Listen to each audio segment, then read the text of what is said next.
Қайырлы күн, мені қараңыз, мен сізге қазір Лимон маркетплейстің акционерінің кабинетін көрсеткелі отырмын. Бұл біреудің кабинеті емес, бұл менің өзімнің жеке кабинетім. Магазин бриллиантовый карт деп тұр.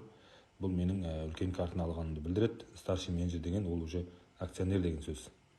Енді қараңыз, бұл акционердің бір күндік табысы кеше 31 январь күнгі табыс. Қазір көрсетемін, бүгін 1 февраль, бірінші ақпан $281 деген ортадағы, бұл уже маған бір күнде түсіп тұрған доход. Бұл қайдан түсіп тұр дейтін болсаңыз, қазір Қазақстанда заңды тіркелген Цюран Хуаге деген біздің керемет компаниямыз бар. Ол компанияның мақсаты алда уақытта ашылайын деп жатқан Лимон маркетплейстің онлайн карталарын, дисконтный карталарын сатып жатыр қазір. Осы картаны алған адам, ода екі вариант болады. Біреу мен сияқты акционер болып, бүкіл СНГ-ның халқының маркетплейстен жасаған саудасынан дивиденд алып отырады. Апта сайын дивиденд алып отырады. Ештеңе істемей-ақ акционерге жетіп алатын болсаңыз. Екінші варианты, жай ғана карта сатып алған адамның өзі де ұтылмайды бұл. Алда уақытта Лимон маркетплейс официально ашылған кезде өзінің реферальный ссылкасын сілтеме тарату арқылы өзінің клиенттерінен процент алып отыратын болады, пайыз алып отыратын болады. Ол жерде де ештеңе істемей-ақ тек қана сілтеме тарату арқылы ақша табуға болады. Тіпті сонда ешкім ұтылмайды. Карта сатып алсаңыз, сізге соған тұратындай қолыңызға керемет өнімдер береді продукция. Енді мына $281 қайдан, кімнен түсті деген сұрақ болатын болса, мен сізге қазір көрсетейін. Мына жерде числосын бәрін қарасаңыздар, мына жақындатып көрсетейін.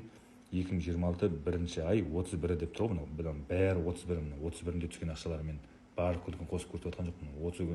31 күн түскен, $30 деген именно бриллиантовый карта сатып алған адамдардан түсіп жатыр, көрдіңіз бе?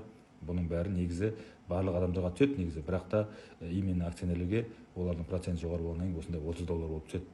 Көрдіңіз бе? Бір күнде қанша контракт болып жатыр, еще осындай доходтар түсіп жатыр. $281 көбейтетін болсақ, енді біздің курсқа где-то 141 мыңдай болады бір күндік табыс.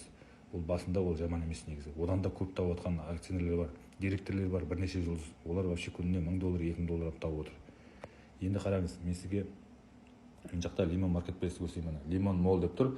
Бұл Лимон Мол кәдімгі біздің СНГ-дегі маркетплейстер сияқты біздің елімізге, СНГ-ге келіп жатқан жаңа маркетплейс. Бұл жерде энергетиктен бастап машинаның запчастіне дейін бар, әртүрлі нәрселердің бәрі салынып жатыр. Қазір енді мына жерде пробный версиялар салынып жатыр. Ертең Қытайлардың жаңа жыл біткеннен кейін мартта бастап уже новый партия келеді. Оның ішінде неше түрлі ноутбук керек пе, телефон керек пе, бәрі де болады. Мына жерде де жаман емес. Енді қараңыз, осы маркетплейстің кабинетінде мына жерде профиль деген нәрсе бар. Осыны басатын болсам, мына қараңыз. Доход түсіп жатқан доходтар көрініп тұр. Сосын мына жерде бұл дивиденд түсіп жатқан. Қырғызстанда қазір официально ашылған жоқ, но бірақ тестовый режим болып жатыр. Сол именно тестовый режимде санаулыған адамдар пробаға заттарын алып көріп жатыр ғой. Действительно бұл қалай жұмыс жасап тұр, дивиденд түсе ма деген сияқты соны тексеру үшін жасап жатқан проба ғой. Соның өзінде мынандай сияқты, мен сияқты қазір 60 акционер бар осы СНГ бойынша. Соның бәріне осындай дивидендтер түсіп жатыр. Өзінің уровне, статусына байланысты. Енді қараңыз, мына жерде астында прочие услуги деп тұр. Осы жерде пригласить деген базатын болсаңыз, қараңызшы міне. Лимон, играем вместе, зарабатывай сам, зови друзей деп тұр ғой. Например, ертең осының бәрі активный болады. Официально ашылған кезде осы ссылканы біз таратамыз адамдарға. Осы арқылы басып, осыны скачать етіп алып, каждый раз сауда жасаған адамнан сізге апта сайын доход түсіп отыратын болады.